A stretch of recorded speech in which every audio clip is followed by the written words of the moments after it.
of fire. Belt of fire is when you know more or less the target outline. And look what we did. This is Gaza, as you can see. And let's zoom in all the way to Khan Yunis, to where the whole thing happened, in the compound of the European hospital. They have, by the way, more hospitals than Israel has. And we found this underground facility where we believe Yahya Sinwar's brother, Muhammad Sinwar, was there. Not only him, but also we believe that the Hamas legendary spokesperson Abu Ubaidah was there.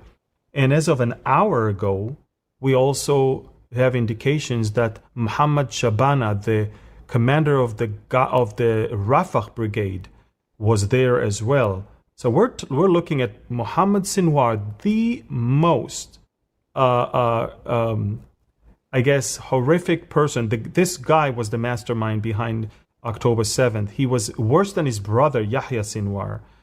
And it seems like he's gone. And with him, others. But 24 hours before that, we eliminated this guy, Hassan Aslih. Hassan Aslih was supposedly an Al Jazeera reporter, but he was actually a terrorist of the Khan Yunis brigade. Pastor Barry, I have videos that he actually took on October 7th with his own phone. Videos of massacre that happens in the kibbutzim near Gaza, where he is praising the people that just committed that, and he's happy. I have a video of a whole family slaughtered on the floor in their living room, and he's the one who takes it and glorifies Hamas. I have videos of him driving one of the stolen cars from Gaza on October 7th and saying we took it from the settlers. We also know that he was part of those who raped Israeli women in the kibbutzim. For that, he gave his phone to someone else to hold, because he just wanted to enjoy the sexual act without having it recorded. But we have eyewitnesses that told us that some of the Nukhba terrorists that we captured. So this guy was a terrorist, a rapist, and someone who.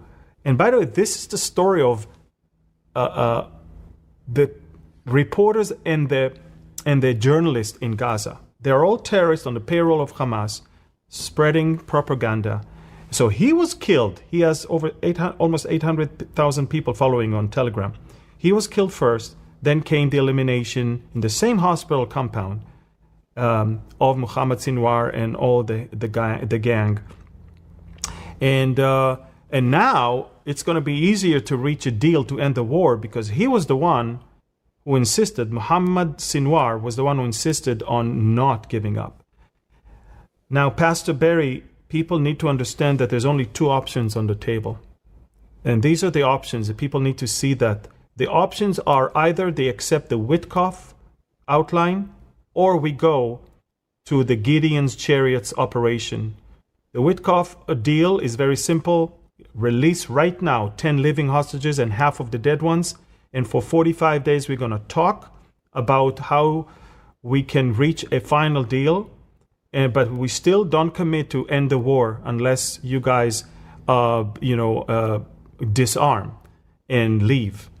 And that's the Witkoff outline, which Hamas said no to forever. And Israel said, you've got until Friday to say yes to that deal, or take a look at what we are planning. Gideon's Chariots is this operation, and we are going to start with it this Friday. Take a look at it. We're going to take care of a humanitarian area down south, and all the residents that are uninvolved are going to be pushed all the way from the northern part of Gaza Strip into the humanitarian zone through filters and gates that will make sure they are unarmed and uninvolved. And the only one left in Gaza will be terrorists, and we're going to take over, destroy Gaza. And listen to me, when I say destroy Gaza, we destroy everything underground and everything under the ground. At the same time, we're going to make sure that those that are in the humanitarian zone will already start leaving. The civilian population began to leave today. Today, 600 Gazans were loaded on 6 different planes, flying to the UAE, flying to Europe and to Turkey.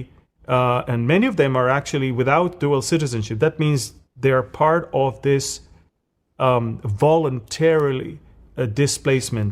And this is it. So, Pastor Barry, until Friday, Hamas has to say yes to Witkoff outline, or we're going all in with all the power, and it's going to be deadly for Hamas.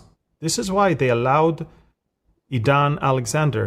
You think it's only for Trump? This? Until Friday, Hamas has to say yes to Witkoff outline, or we're going all in. לא רוצה להגיד דברים, אנחנו בימים קרובים מאוד נכנסים בכל העוצמה להשלים את המהלך. להשלים את המהלך זה להכניע את החמאס. זה להשמיד את החמאס. אבל לא יהיה מצב שאנחנו נפסיק את המלחמה. אני לא אומר, אתה יכול לעשות הפסקת אש לזמן ידוע, אבל אתה לא יכול. אנחנו הולכים עד הסוף. אנחנו הקמנו מנהלת שתאפשר להם לצאת, אבל הבעיה אצלנו זה דבר אחד, אין לך, אתה צריך מדינות קולטות. זה אנחנו עובדים כרגע.